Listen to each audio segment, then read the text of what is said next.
Hi everyone. Today I'm going to do a flip meeting with you over some new things at the new website.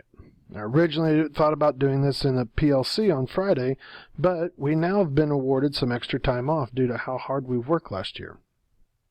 So hopefully this format will allow us to watch it at our own leisure and have a great resource to be able to go back to and make sure we're doing it the way we need to.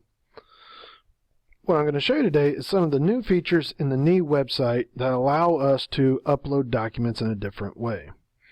In the past, we would have filled out something like this, similar to McCall's individual development plan. And they were on templates like this.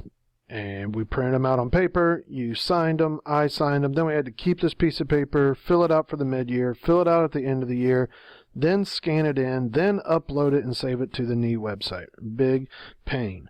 Now, we have done things a little different. On the new website, each individual box can be saved as we go.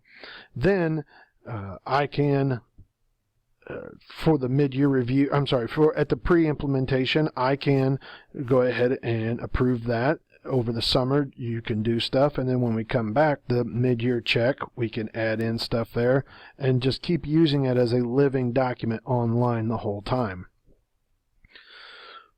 What's great about this is the scoring rubric would also be right next to it online, so at the end of the year, whenever I need to finish that up, it's all right together and I don't have to look back and forth. Everything is in one place. So today I'm going to show you how to do that. Now, we're a little bit ahead. Last spring we did our professional development plans like we should have, but the new website didn't change over to this new company until midsummer, and so the new rollout happened after we came back. And so now we've got to play a little bit of go back and catch up in order to get us back to where we need to be. So how we're going to do that is when you log into NE, you click on My Organizers. You should have two things, the Professional Development Plan and the Unit of Instruction. Now, I've already clicked on McCall's Professional Development Plan to make sure everything was going to work the way I wanted it. So it's already started one. I'm just going to click on this so you see it. If you were to click on a new PDP or Unit of Instruction, you would see a screen similar to this with the yellow New Organizer button up here. Go ahead and click that. It should come up with your name, building, school year, and your probationary tenure status. All that should transfer in fine. You should be able to just click OK and go on without having to edit any of that information. Now, once you do that, you would have a screen similar to this. This should be the information that you just clicked OK on. Over here, you have two review dates. Yes, we have already done our mid-year review just last month, but ignore this for a second. Like I said, we've got to go back and play a little bit of catch-up, so we're not here yet. We'll come back to that later. All right. The first thing I want to show you whenever you use these is the scoring rubric. Now, I have all of my principal's professional development plan is also on the NE website, and I used it just recently. And whenever I filled it out, I use this scoring rubric a whole bunch. Each box tells you exactly how it would score, 0 all the way up to 4, and exactly what the person is looking for inside of each area. I highly recommend that you read this as you go to make sure you're going to get the most amount of points that you're wanting to get out of it. You can minimize the scoring rubric at any time so that you can work inside the document and then open it and close it back and forth as you need it.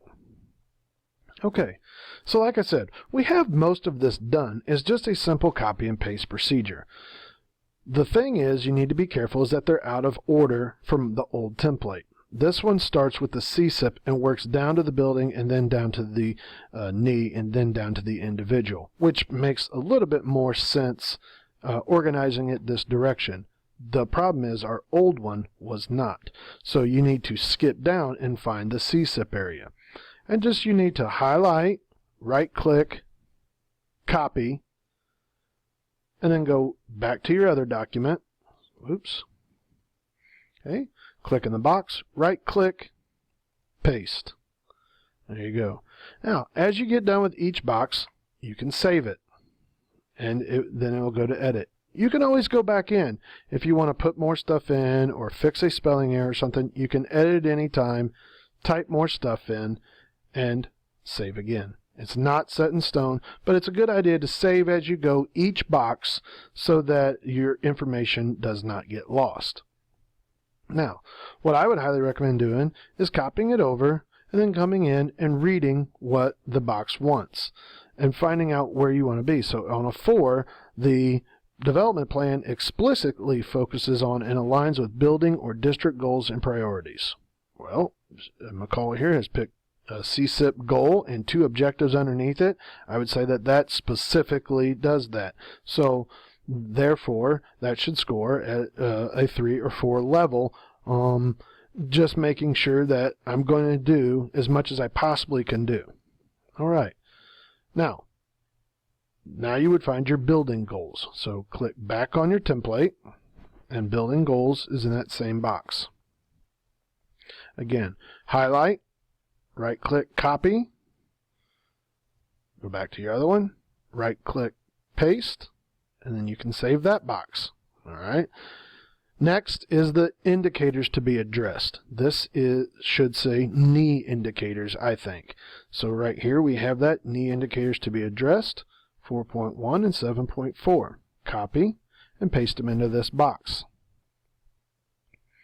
Next is your individual. Now, in the old template, this is at the top. So you need to scroll up and find what your individual would be. Copy those and paste them in here. Okay, the next box is data to be used to determine your goals. What made you want to do this? So here we would call that supporting baseline data. So copy those and put it in here. Next is your sequence of PD activities. That's on here, except you got to scroll down a little bit. Your sequence, copy all of that. I would go ahead and copy your timeline too, and I'd paste it in that because here it says include a time frame. So make sure that you put both the sequence and the time frame in there. Next, research base for your PD activities. Here at the bottom should be supporting research. Copy, paste it in here. All right, now we come to the boxes that are a little bit new for us.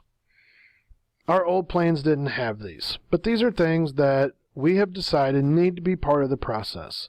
And the first one is collaboration. You need to describe how you're collaborating with other educators, going to conferences, joining a book study, getting in a group with other people in your field. Things like that you just need to talk about in a brief narrative of how you're sharpening your professional development by collaborating with other educators in the field. We also need to do this for student engagement. How is your professional development plan going to make students more engaged? What are we doing to improve their learning? Okay. We also have to do this for diversification. What are you doing for high, middle, and low students so that it's not just one message? How are you varying things up so that what in your professional development plan is going to help you diversify for the learners? Okay. Now, back to things that we have done. So prior related PD, you should be able to scroll back up. It's right after baseline data and before the sequence of activities. You should be able to find your prior related data. Copy that, paste it here. Okay, you are done with the pre-implementation. Again, this is all we should have accomplished last spring before we left for the summer. But again, their website was not ready for us. Now, I don't want to mess my call up, so I'm not going to hit save and submit for review just yet. But that's what you would do here. Each of these boxes should be saved, just to make sure that we don't lose any information. Hit the yellow save on each box. Then when you're here, hit save and submit. That will send it to me. The thing you need to remember to do here is your professional development plan type is you need to pick individual. Okay, so that I can score each of these for each person individually. Then here, it will come up, you can't see it yet because it's in stages, but it will come up with a yes, no with a little circle slider. Do you want this ready for pre-implementation approval? It should be on no. Click that dot and slide it over to yes. All right, then stop. Yes, we've already done some of this stuff down here, but we're not ready for that. We're, again, playing catch up. So what that would look like on my side is it would, after you've clicked it over to yes, it would tell me that I have one pending pre-implementation approval. This is actually Mr. Clark's. Jason went ahead and did his on the website so I could see what it would look like on my side. So you can see that I can click on that and it will take me to everybody's name would be there, but I only have one. Now, I would read through each box carefully, making sure that this is what we want to do. Then I would get to here where you left off. And this, again, should say individual because you filled that out. And then I should have a box here, principal pre-implementation approval. And I just have to take this box and move it over to yes. Now, Jason is ready to move on to the next step. And we can see on my home screen that I have those done. So 2 people have completed them. All right. Now, what that would look like back on your side is this would be ready to fill out even more. So then we could come back and do our mid-year check. That's where I'd want you to start at the top. Put in your mid-year review date. I believe it's that November PDC day would be the best date to put in there, because most of us met on that day, and that's fine if it's not a perfect exact date. Just get close, put something similar. Okay, then fill in these boxes. This is just briefly discuss what you did over the summer and through the fall to travel along on your professional development plan. So basically what you came in and talked to me about. Write that here. Hit save. Okay, save and submit for review again to the mid-year narrative. Then I can, again, come in. Boxes F, G, and the end of year narrative are all going to be completed later. So we don't have to worry about those at all right now. I just want to get you through the mid-year. So, again, change this to yes. When I get a chance to change it to yes on my side, I'll email you, or Nee will tell you that it's ready, and you can then fill in D and hit save and submit for review again. This should get us caught up in time where we actually currently already stand on the paper copy. Yes, I know it's a little bit of a pain, but it's going to get us better. It's also going to be good practice for your unit of instruction, which we will do next.